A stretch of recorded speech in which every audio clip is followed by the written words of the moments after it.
I'm Hunter Oberst, the Sentinel's Keene City Government and Housing reporter. One of the most discussed and debated local topics in recent months is the City of Keene's plans for a 3-year overhaul of its downtown infrastructure.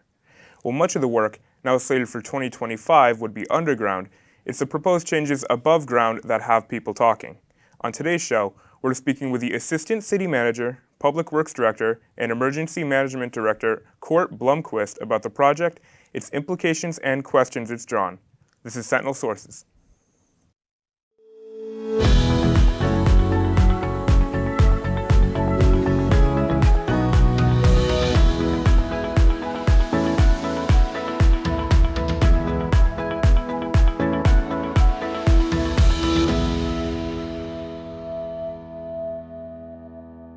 Thank you for joining us today, Court. So it seems no one is disputing that the work plan for downtown Keene's outdated sewer and stormwater systems is necessary, but what has drawn division instead are the changes proposed in tandem, which include installing protected bike lanes, reshaping the traffic circle, and removing the traffic lights. So why, in the city's eyes, is this work necessary? Well, good afternoon, Hunter. Thank you for having me on today. This is a very large project. So as you can imagine, it generates lots of excitement across the board. Certainly, the infrastructure is one of the main drivers. But when we start looking at that, we recognize that we were going to be basically pretty much taking all the pavement up from building face to building face. So that provided an opportunity to start addressing some of the concerns that have been expressed over the years from the community on the downtown area. There's been traffic concerns. Today, if you drive it, you'll see there's a backup of cars all the way down the Cypress Street in the afternoons, mid-mornings. Lots of comments over the years over how difficult it is, certainly, to move around the square. We have lots of events that occur in the downtown, everything from our Pumpkin Fest to the most recent Pride event. And a lot of times, those folks have been struggling with how to hold those events with sort of the current configuration. Even our tree lighting, which is going on its 25th year, people have always been concerned that you're out there with children that are moving, with vehicles moving constantly around them. So that was one of the things that was identified too, is that they wanted to see some more space available. Same thing over along the sides of Central Square and Main Street. At one time, Main Street was lots of retail stores, mercantiles. You went there for get your drugs, you went to the Woolworths, you went to retail. Today, a lot of the downtown area has moved towards entertainment, restaurants, etc. So there's a interest, a different use of the spaces there, and a lot of the restaurant folks who do have the ability, not everyone does, it's still challenging for them to sort of use space to do outdoor dining and other activities. So part of the discussion has been generated for a very long time. We actually had one of the first formal discussions we had on what should we do with the surface of downtown was back in 2018. The initial project was provided some funding for doing outreach. We actually had several day charrettes with folks who came in. We had over 800 people come in and talking about what kinds of things would they like to see. Those things included things that you've talked about bike lanes, making it more pedestrian and bicycle friendly for not just those serious riders, but also too for families. Improving space to allow, again, those activities to occur. A lot of the things that you have seen that sort of come out in this preliminary design process. And is limiting the work to just the infrastructure overhaul an option for the project? Well, again, you certainly can. Then the question, as I said, is right now the surface is going to be so disrupted, it's not the ability to go in and just do what we call a trench patch, dig the trench and then put some asphalt across it. Since we're replacing multiple city utilities along with Liberty Utility has their gas lines, I'm sure both Consolidated has indicated that they've got some work they would like to do. There's also some private companies that have systems there. Once you have all that work going on and all those cuts along with then the surface going to buildings, there's pretty much not much left of the surface. So we have to put something back down. Certainly the discussion has been, can we put down what's there? Certainly. That means, and again, I'm still not quite sure exactly what that means. But we could put certainly about close to what it resembles today. Does that do any of the sort of the improvements or the things that people have expressed that they're interested in? Does it provide more space on sidewalks? No. Does it provide more gathering space? No. So yes, you can just do the infrastructure, but then the question is what do you put back down on top? Right.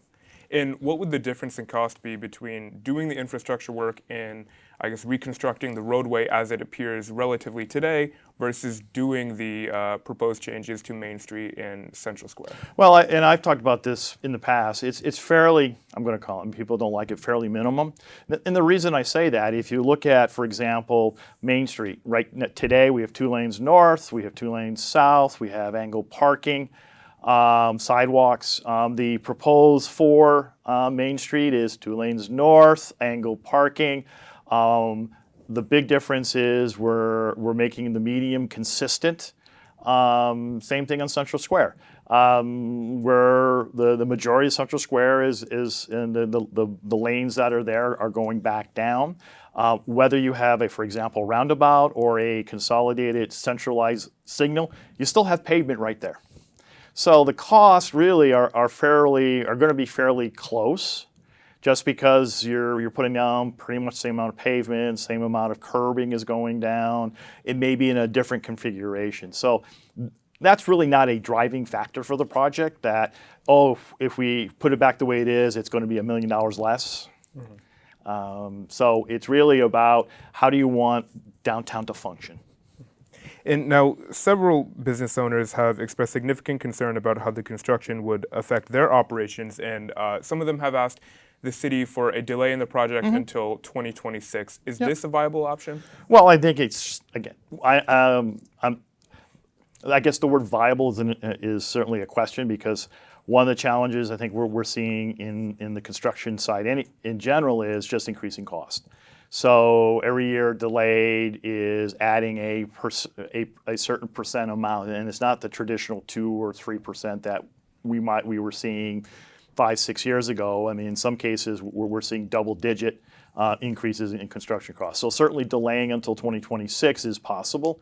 But you start also running into other things. So for example, we have the reconstruction of Lower Winchester Street is scheduled to start in 26. We're going to be literally tearing up Lower Winchester Street from Route 101 down to the Swansea Town line.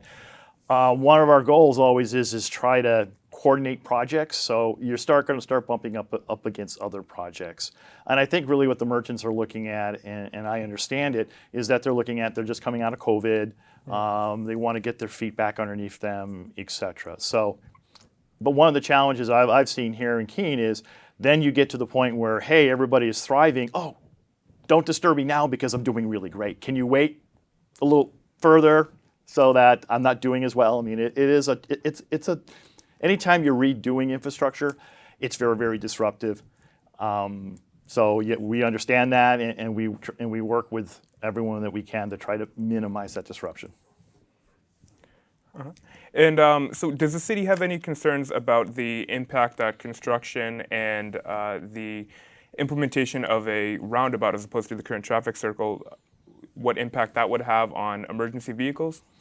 I think right now nothing has come that we've seen, and as we've been working through the preliminary design is showing that is going to be problematic. Right now, our emergency vehicles out of Central Station have to flow against the flow of traffic, and that's part of why, again, everyone says, well, hey, all the intersection stops down and all the cars stop. Well, they have to, because the emergency vehicles are driving against them. They're going south and they're driving against the northbound traffic. So it's not like they can do the traditional way, which is they use their sirens and horns as they're flowing with traffic, telling people to pull over. With the roundabout design, certainly it's providing that emergency response with the flow of traffic. I know there's been concerns about, well, what happens if someone's in the roundabout? Well, again, we have 5 of them today. We haven't necessarily seen those exact problems, but there is right now, based on, again, this is preliminary design. When we get into more detail, there is sufficient room for somebody to sort of stop to one side and for a vehicle to pass around it. Because part of it, if most folks think about it, they go down the Marlborough Street or up on the Court Street or up at Court and Maple, we have a large truck apron. And that's available certainly for vehicles to go up on and pass around. Right. All right. Thank you, Kurt, for talking with us. And thank you for joining us on Sentinel Sources. I'm Hunter Oberst, and we'll see you next time.